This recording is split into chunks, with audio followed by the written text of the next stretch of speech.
Good morning everyone. Hi to all of you in the Church Point Centre and for those watching online. I'm going to be out the back with the kids in the youth shed because we can't fit into the Church Point Centre anymore with the numbers. We need to be separated off. But the kids will be watching this spot on their TV out in the youth shed. This is not just for kids. Let me prove it to you that this section is also for you. God made everything in the world.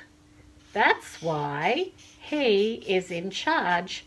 He is the king. He's not a selfish and bossy king like some kings, human kings. He's a kind and loving and good king.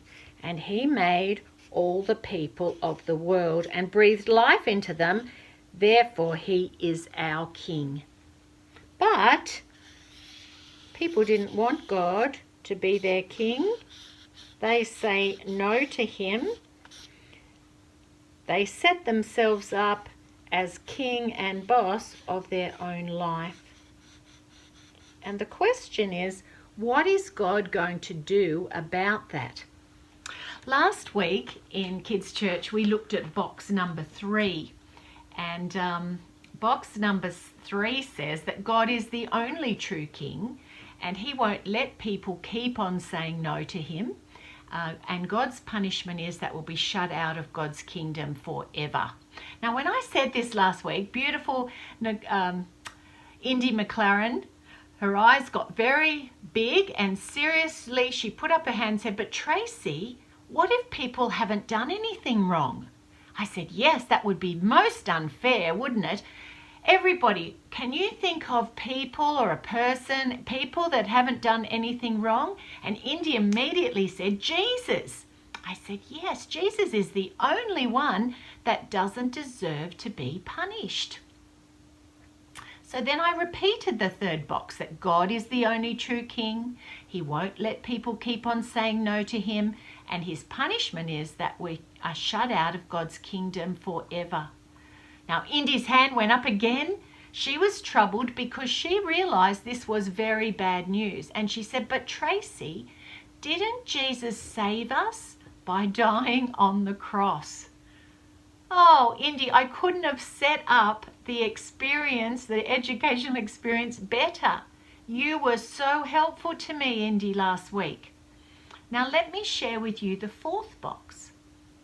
Because of His love, God sent His Son Jesus into the world, and Jesus died to take our punishment so we could be forgiven. In our reading today from 1 Peter, we're going to find this exact truth. Christ died for sins once for all, the righteous, or the one that hadn't done anything wrong, dying for the unrighteous. Let me say it in 1 Peter terms, 3:18. Christ died for sins once for all, the righteous for the unrighteous, to bring you to God. Another verse today I learned at uni, it says, always be prepared to give an answer to everyone who asks you for the reason for the hope that you have. And that's why we're doing this course, so that the kids will always be prepared to have an answer, to give a reason for the hope they have. And then it says, do it with gentleness and respect.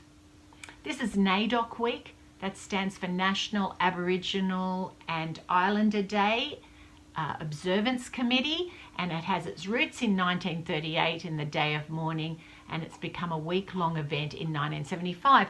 I actually learned all about it when we lived for 6 years in Cooperpedia. It was a big week in the school's calendar.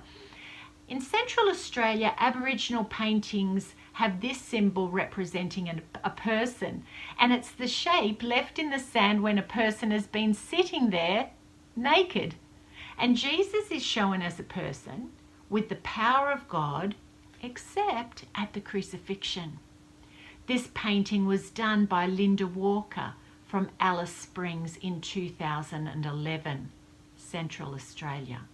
And another one by Yvonne Edwards called The Three Crosses She was from the community of Yalata, 200 kilometres beyond Ceduna on the western side of South Australia. And she painted this work as a response to the idea of reconciliation. How do we get reconciled with the living God?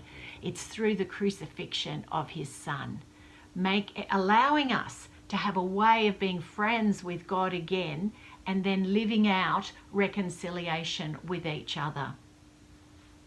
Today in Kids Church, we're going to be learning the good news of Box 4, that Christ died for sins once for all, the righteous for the unrighteous.